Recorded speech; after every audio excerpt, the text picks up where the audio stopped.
శ్రీమాత్రే నమః. భక్త బంధువులు కూడా నమస్తమాంజలి. గురుదేవుల పాద పద్మాలకు శిరసాష్ట నమస్కారాలు.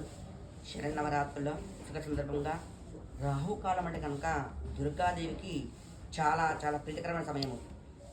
ప్రతినిత్యం కూడా రాహుకాల సమయం నందు దుర్గాదేవికి నిమ్మకాయ దీపాలు పెట్టడము చాలా చాలా పవిత్రమైంది. ఎదుగుదల కోసము అన్ని విధాలు అనుకూలంగా ఉంటుంది.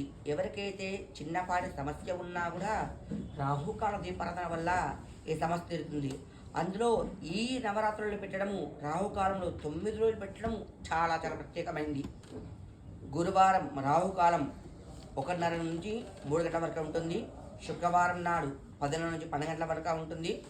శనివారం నాడు 9 నుంచి 10:30 వరకు ఉంటుంది. ఆదివారం నాడు 4:30 నుండి 6 గంటల వరకు ఉంటుంది. సోమవారం 7:30 నుంచి 9 గంటల వరకు ఉంటుంది. మంగళవారం రోజు 3 నుంచి 4:30 వరకు ఉంటుంది.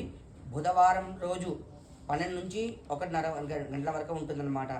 ఇలా ఈ సమయం నందు దుర్గాదేవికి మనసా వాచ కర్మణ ధ్యానించుకొని 5 నిమ్మకాయలు తీసుకొని 10 చిప్పలు అవుతాయి కదా, 9 దీపాలు చుట్టూరుగా రసం పిండేసి డొప్ప చేసి 9 చుట్టూరుగా గౌరీదేవిని మధ్యలో పెట్టేసి చుట్టూ 9 దీపాలు వెలిగించి ఇంకో చిప్ప పక్కన పెట్టేసి అమ్మవారికి పసుపు కుంకుమ ఎర్రని పండు కానీ బెల్లముక కానీ నైవేద్యం పెట్టేసి ఆ అమ్మవారికి 3 సార్లు ఇలా తిప్పేసి అక్కడే పెట్టేయండి.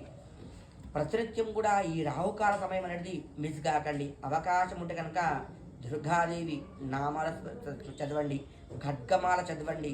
ఆ జగదీశ్వరి కరుణాకటాక్షాల ద్వారా పుత్ర పౌత్రాభివృద్ధి సమృద్ధిగా ఉంటుంది. ఈ సమయం నందు చేస్తే కనుక ఒక్కసారి చేశారనుకో 10 చాలు చేసిన ఫలితం వస్తుందన్నమాట.